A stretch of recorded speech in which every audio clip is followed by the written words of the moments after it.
गुणुपुर GIT विश्वविद्यालय परिसर में आंतर्जातिक योग दिवस जोगदेले अनेक छात्र छात्री। रायगड़ा जिला गुणुपुर जीआईटी विश्वविद्यालय परिसर में आज आंतर्जातिक योग दिवस अवसर में छात्र छात्री माने आज सकाळु 7टारू 8:30 पर्यंत योग अभ्यास करथिले। प्रतिदिन योग अभ्यास कले देह मन सुस्थ रहबो एवं शारीरिक मानसिक स्तर मध्य भल रहबो बोले एठारे योग गुरु सूचना देथिले। आज होची विश्व योग दिवस।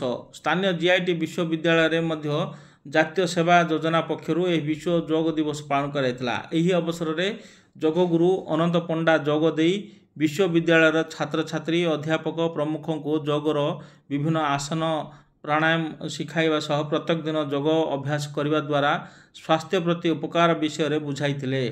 विश्वविद्यालय pro chancellor professor Lalit Mohan Pattnaik, कुलपति professor AVN Sharma, register professor NVJ Rao, school of engineering dean doctor Dulu Pattnaik, परीक्षा नियंत्रक doctor P Vijay Kumar, professor Ashish Kumar Samal प्रमुख जोग देथिला बेले शिविर को जातीय सेवा योजनार कार्यक्रम अधिकारी वाणी प्रसाद नायक, डॉक्टर प्रेमानंद शेखर रथ और क्रीड़ा अधिकारी रवींद्र कुमार पंडा प्रमुख परिचालना करथिले।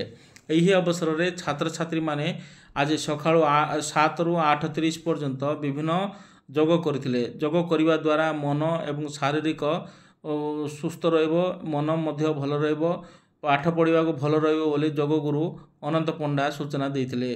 प्रति छात्र छात्री माने प्रत्येक दिन 1 घंटा लेखा योग करिवा पाई मध्य निर्देश देथिले।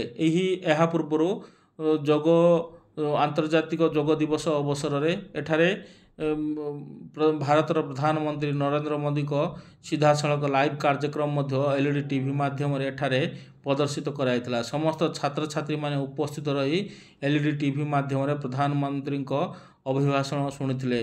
समस्ते योग करिवा पाई मध्य एठारे शपथ पाठ करिथिबार दृश्य देखा मिलता।